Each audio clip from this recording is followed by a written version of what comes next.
как изменился за эти годы Владимир Путин? Знаете замечательную, известную поговорку: все течет, все меняется. Поэтому и люди меняются, ситуация меняется. Знаете, сейчас вот я начну вам говорить, как я изменился. Изменился, конечно, к лучшему. Я же не могу сказать, что я к худшему изменился. Мне кажется, что это не очень корректно будет с моей стороны. Но изменения, конечно, есть. И они связаны с увеличением и жизненного опыта, и профессионального. На меня,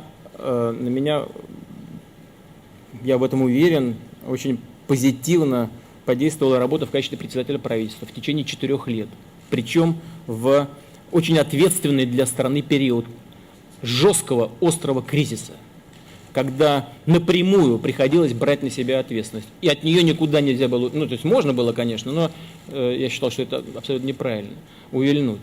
Ведь вы понимаете, это, я не знаю, вы обратили на это внимание или нет, но я-то это знаю. Вот когда нужно было в конце 2008, в начале 2009 года встать и публично сказать: у нас вот то, возможно, это возможно, у нас там проблемы, здесь проблемы. Но я одно точно могу сказать: не допущу ситуации 1998 года. Обещаю. Вы представляете, это какая-то ответственность такая. Ведь вот сейчас только говорили про то, что значит, оппозиция не дремлет, там она и это смотрит, и это смотрит. Но вот вы представляете, если бы это все обернулось крахом, ну все, точка. А ведь сказать наверняка при огромном количестве факторов неопределенности, на которые мы повлиять не могли, это весьма сложная вещь. И так было не один раз за эти 4 года. А для того, чтобы так говорить, нужно было влезать в детали. Просто в детали влезать. И это серьезным образом повышает уровень профессиональной подготовленности, уверенности в том, что делает и ваш покорный слуга, и те люди, которые со мной работают, вся наша команда. Это положительный, конечно, фактор. Антизападная риторика, которая в последнее время возобладала в нашей стране, может негативно сказаться на экономике Российской Федерации. Вот что касается российско-американских отношений, как вы считаете, не нужно ли будет потом делать перезагрузку перезагрузки? Что касается риторики, антиамериканской, любой другой, антизападной, и любую другую страну могу назвать, нам вообще не нужна какая-то риторика, она всегда вредна. Но мы, наверное, с вами, или я, плохой христианин, когда бьют по одной щеке, надо бы подставить другую. Я как-то к этому пока морально не готов. Если нас шлепнули, надо ответить. Иначе нас всегда будут шлепать. Вот адекватно, неадекватно, это другой вопрос. Причем они сделают это неспровоцированно. У самих там по уши в одной консистенции находятся. Я уже перечислил их проблемы. Так, а как лом торчат там в этих проблемах по самую макушку. А на нас там переваливают. Да? Значит, это неправильно. Это же не наш выбор. Не мы их кого-то провоцируем, а нас провоцируют. Но это адекватный ответ или нет? Повторяю, это другой вопрос, это надо посмотреть. Но мы не заинтересованы в ухудшении каких-либо отношений с кем бы то ни было. Что касается перезагрузок, это не наш термин. Нам предложили американские партнеры. Я даже не очень понял, а что нам перезагружать? У нас ведь в принципе нормальные, хорошие отношения были.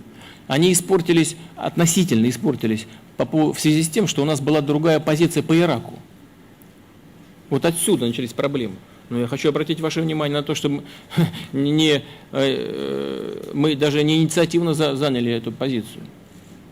Нас к этой позиции в значительной степени подтолкнула политика европейских партнеров Соединенных Штатов, Франции, Германии, которые тоже не поддержали их усилия на иракском направлении. Кто был прав? Вот говорят, пришел, увидел, победил. Ну, Саддама повесили. Ну, страна-то разваливается. Ведь Курдистан практически уже действует самостоятельно. Сколько там жертв уже произошло? Уже больше, наверное, чем за весь период правления Саддама Хусейна. Были это адекватные средства решения проблемы Хусейна или нет? Но мне трудно сказать. Но я думаю, что они очень спорными являются такие средства решения проблем. Как минимум. Вторая проблема, которая возникла у нас тогда и продолжается, это система противоракетной обороны. Но мы уже много раз сказали, мы видим угрозу, когда наши партнеры создают такие системы. Это ведет к обнулению, может привести, если мы не будем отвечать, к обнулению нашего ракетно-ядерного потенциала, что существенным образом нарушит стратегический баланс в мире, который сохраняет все человечество от крупномасштабных военных конфликтов у нас после Второй мировой войны. Маленьких полно, но вот крупномасштабных, слава богу, нет. И Корейский кризис мы перешагнули именно в связи с тем, что возник такой баланс. Никто не хочет взаимного уничтожения. Я когда-то разговаривал с человеком, у которого у меня очень добрые личные отношения сложились, я к нему очень хорошо отношусь до сих пор, это бывший президент Буш. Он сказал, ну чего вы беспокоитесь? Мы не против вас это делаем. Я говорю, ну тогда мы будем делать то-то, то-то. Мы не будем создавать ПРО, это дорого и неизвестно еще будет ли эффективно. Но мы, чтобы сохранить баланс, тогда будем вынуждены развивать ракетные ударные комплексы. Он говорит, да делайте, чего хотите. Мы не считаем вас врагами. Нас это не касается. Но и вы не считаете нас врагами, и вас тоже не касается. Ну хорошо, мы так и делаем. Но возникла тогда проблема, и она продолжается до сих пор. Ведь когда мы говорим, ну ладно, хорошо, не против нас, я сейчас не буду в детали, их много, они очень интересны, я вам как-нибудь расскажу об этом. Но когда мы говорим, слушайте, но вы не хотите там технологически сделать так, чтобы нам не угрожало, они предлагали, и мы согласились, а потом они отказались от технологического решения вопроса. Ну хорошо, не хотите, ну давайте хотя бы на бумажке напишем обязывающие какие-то вещи юридического характера, что это не против нас. Они даже против этого возражают, от этого отказываются. Но мы вынуждены будем принимать какие-то ответные меры. Это ухудшает наши отношения? Ну да. Но я все-таки хочу вернуться к тому тезису, который 42-й президент сформулировал. Мы не враги друг другу. И я тоже так считаю. Просто нужно набраться терпения и искать компромиссы. И не думаю, что это уж так отражается на инвестиционном климате, чему-то мешает развитию экономики. Но мы должны обеспечить национальные интересы в области безопасности для народа Российской Федерации.